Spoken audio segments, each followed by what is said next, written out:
Okay. So I've worked this room before. You know, it's a roadside bar. They got comedy on the weekends. You know the drill.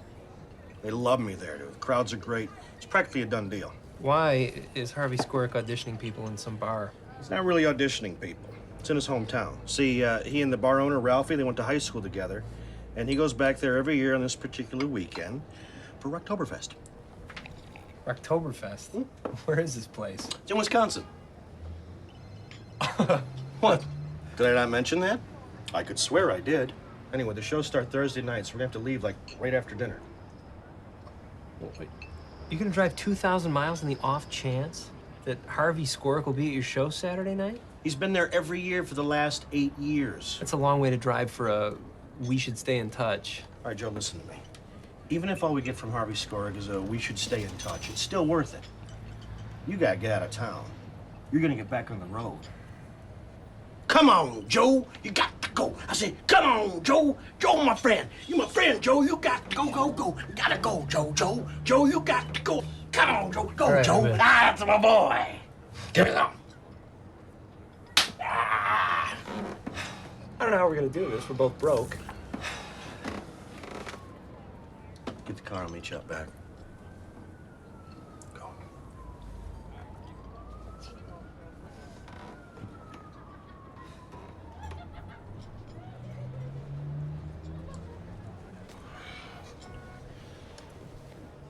That new thing you're doing up there.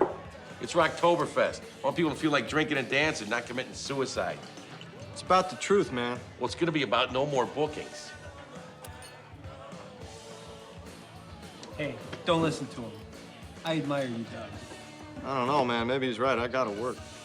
Don't talk like that. Look, give it time. Bill Hicks wasn't an overnight success. Who the fuck is that?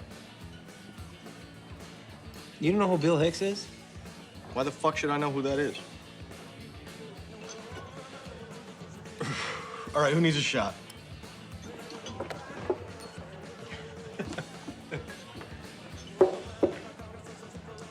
How's your face? Fine. How's yours? I'm all right. Bill Hicks was a comic, a legendary comic. I know who he was. It's okay to say you don't know who Bill Hicks was. I know who he was. I was kidding. No, you weren't.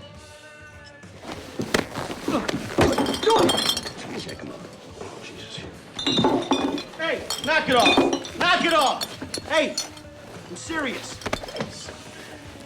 Jesus Christ. Shake hands, both of you. I'm serious. Right now, shake hands, both of you. Do it. Shake hands right now. Jeez, here. Let's toast. To, Rocktoberfest. To Rocktoberfest. To Bill Hicks. Time!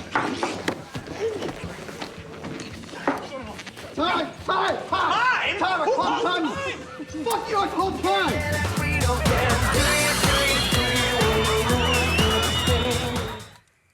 Okay, I have a question. Why in the world did you want to become a comic? Feet.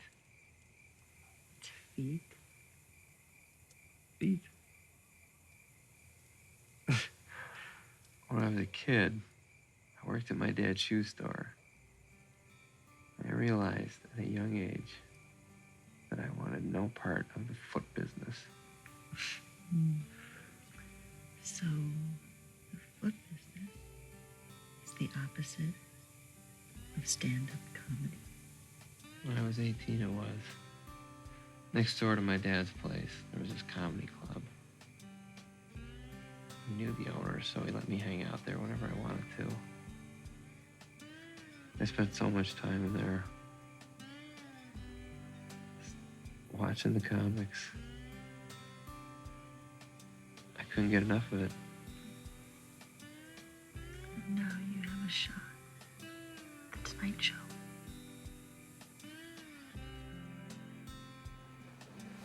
Your path to fame starts in Pine Lake. I don't care about fame anymore. What do you care about? Validation. I want to know that sitting in smoky comedy clubs for the last 15 years drinking Jack Daniels can lead to good things.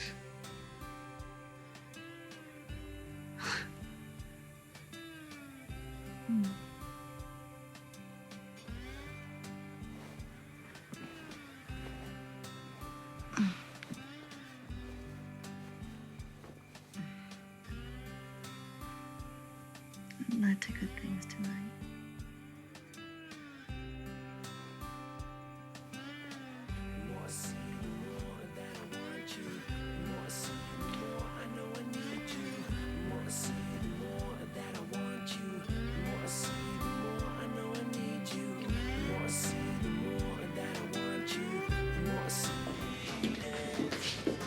Joe.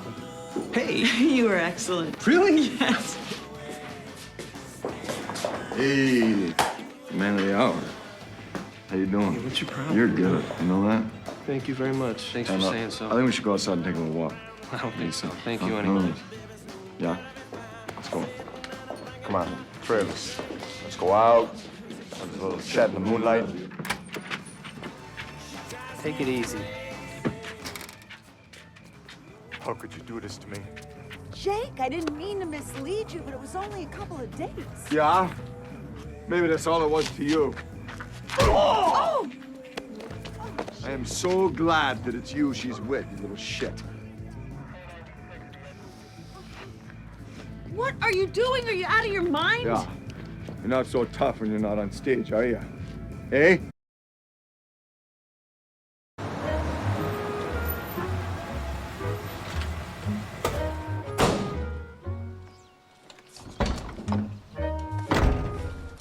Is this the Clayton residence? Yes, it is, but there must be some mistake. We didn't order any meat. Well, someone did. Got an order here for a Franklin Manuria? Manrui? My prime ribs here, hey! Finally! Prime rib. Yeah, from the Meat of the Month Club. Where you been? I've been waiting for 3 weeks for this. Come on, boy, get in there. Right in the kitchen. Oh, I had to move out all that Satan stuff and make some room for it. Come on, boy.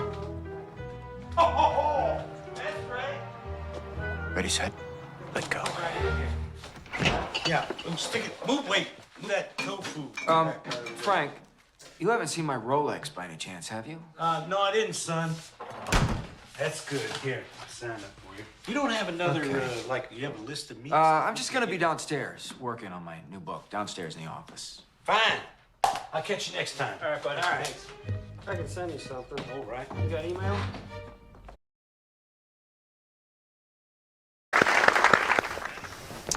So you excited to be back then?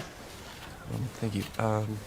Well, to tell you the truth, I was gonna go on a mission trip to Haiti in the spring before my ordination, so wasn't planning on 10-degree weather.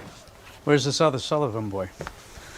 Father Rob says we're lucky to have another Sullivan boy back. Danny, Bart Shirosky, one of our biggest local job creators, owns a river mill. It's just a little family company. Nice to meet you, Mr. Shirasky. Dan's brother Chris lives in town. Jake is the one. Oh, Christ. Sorry. Yeah, Jake. What's Jake up to? I really have no idea. Shouldn't he be here to welcome you? We don't keep in touch. Well, you've had your nose in the books, though, right? Guys working Young Daniel tells me he hasn't seen his brother Jake in years. It's just hard for a clergyman to be cut out from his family, isn't it? Well, I'm sure he's looking forward to seeing him again very soon. Sure, if I have time before I go back to Milwaukee. Head back. And you're not ordained yet, are you? I'm sorry, I thought you said that we... So Father Rob and I are hoping that once... I think she's pitching him the dream. You know, hometown hero comes back, prodigal son, all that stuff. You know, she's been working Shirosky for like a year, some big endowment. I see. Do you have any idea what Jake is up to nowadays? Saw him at the bait shop a couple months ago. I haven't seen him at church in ages, but if you find him, tell him I said hi. He's a good student. Both of them were. Thank you, Mr. Marks. Call me Tom.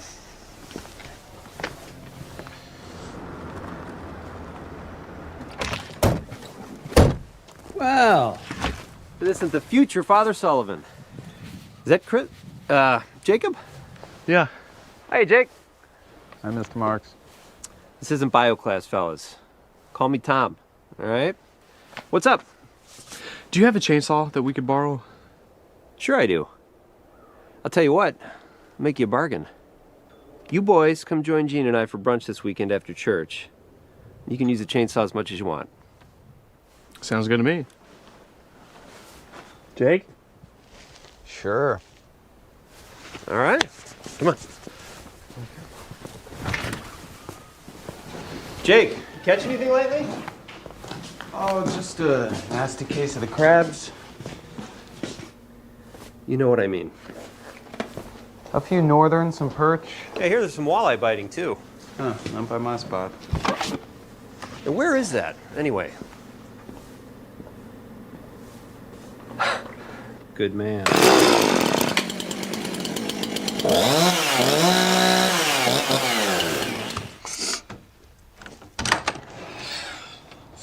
I shouldn't even have to be here, Danny.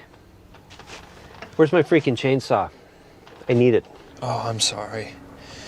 What's going on? You look like a truck ran over you. Oh, yeah, I'm just feeling a little under the weather. I can ask Jake for you. Is he here? Let me talk to him. He's asleep. You know what? Forget it. I don't need to talk to him. Just have it back by noon. All right? Wait, noon today? Yeah. Today.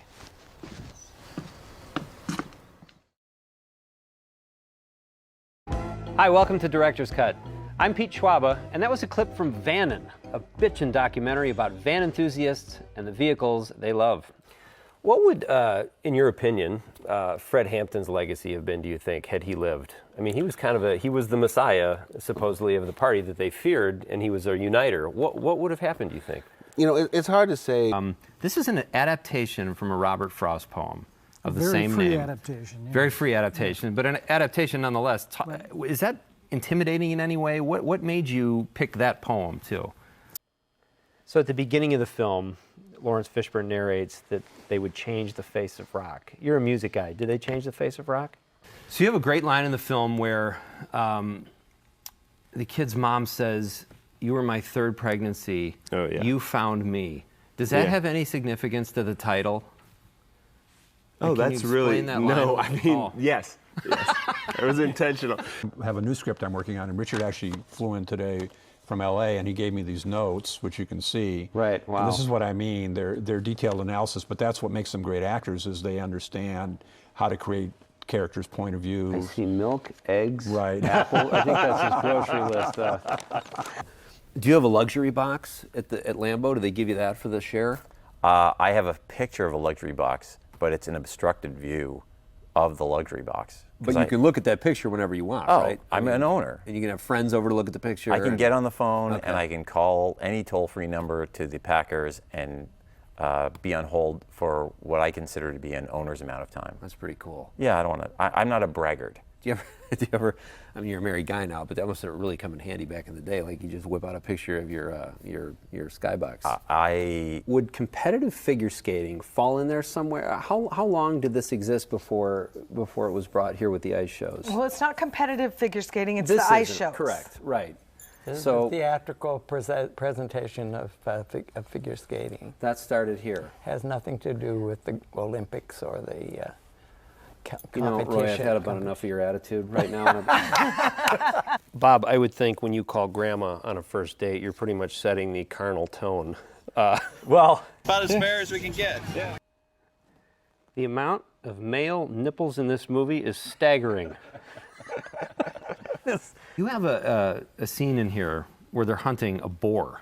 Yeah. And that's got to be an overwhelming undertaking, Yeah. managing an animal like that. They're considered the jerks of the animal kingdom. I don't know if you know that, but thank you for being our special guest, Otto. Continued success to both. You're both impeccably dressed, I might add. Not all guests. The last guest we had on had a tank top on and Crocs. You know, not because of showbiz, it's just you go back there and you'll see somebody you didn't really know that well, and Right. they'll look at you and they'll go, "Well, hello. Yeah.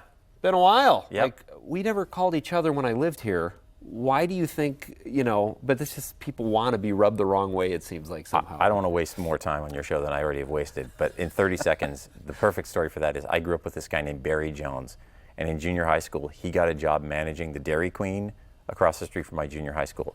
Cut to now, he is still managing the Dairy Queen.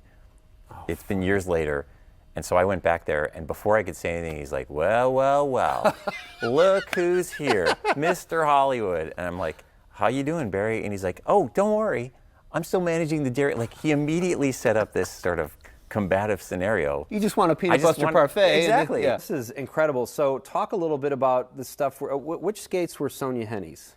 The white ones. The white ones. Well, she had some boats, huh? Those are big feet. So great. Thanks, guys, for being here. It was excellent work. And thank you for watching Director's Cut. For more information on these short films, please go to wpt.org and click on Director's Cut. While you're there, send us an email or find out how to submit a film. Also, don't forget to like WPT on Facebook or follow us on Twitter. I'm Pete Schwaba, and get that popcorn popping because Director's Cut Presents starts now.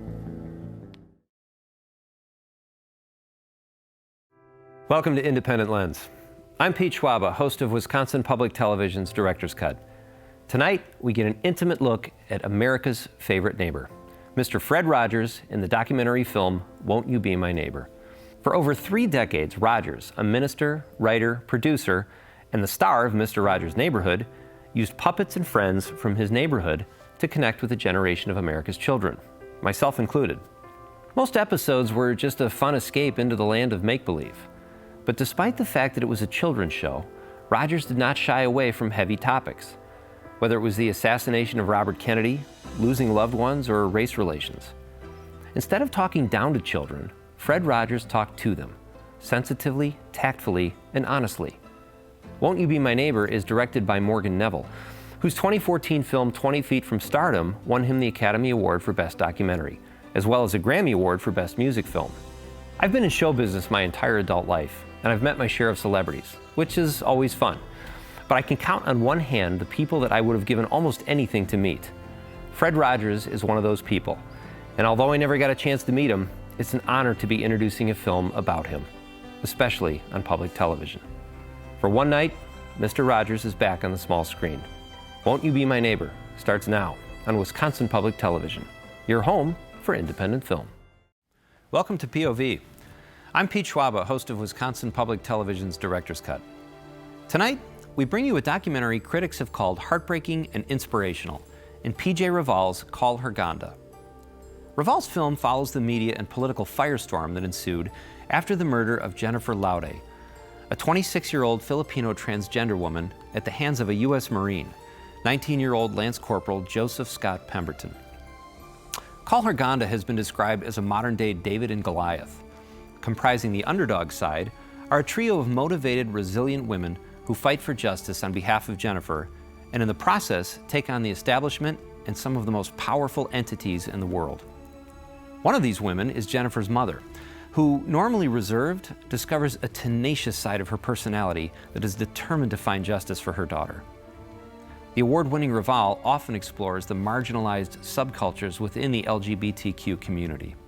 He was included in Filmmaker Magazine's 25 New Faces of Independent Film, and in 2016, he was awarded the National Gay and Lesbian Journalist Association Excellence in Documentary Award. Call Her Ganda starts now on Wisconsin Public Television, your home for independent film. Welcome to Independent Lens. I'm Pete Schwaba, host of Wisconsin Public Television's Director's Cut. If you think you smell a rat, you're not mistaken, because tonight we take you to the Bayou of Louisiana for the documentary Rodents of Unusual Size. After a decade of hurricanes and oil spills, fisherman Thomas Gonzalez and the people of his community face a new threat: scores of 20-pound rats known as nutria, an invasive species of rodent from South America. When described, these rodents sound like something out of a low-budget horror film. They have long orange teeth and a voracious appetite. And they actually eat coastal wetlands that protect the coastline from hurricanes. They also breed faster than they can be killed. And therein lies the challenge for Gonzalez and his fellow vigilante hunters, who are trying to protect themselves and save Louisiana before it literally disappears from under their feet. There's a trio of award-winning nonfiction filmmakers behind Rodents: Quinn Costello, Chris Metzler, and Jeff Springer. They've joined forces many times and are always in search of stories involving environmental, scientific, and cultural issues that affect society. Each of them also has a fascination with the swamp and the rodents that roam within. For those of you who do not identify as varmint-friendly, not everyone feels these giant rats are repulsive. Some Louisianans keep them as pets, and others eat them. It's man against beast. May the best mammal win. Rodents of Unusual Size starts now on Wisconsin Public Television, your home for independent film.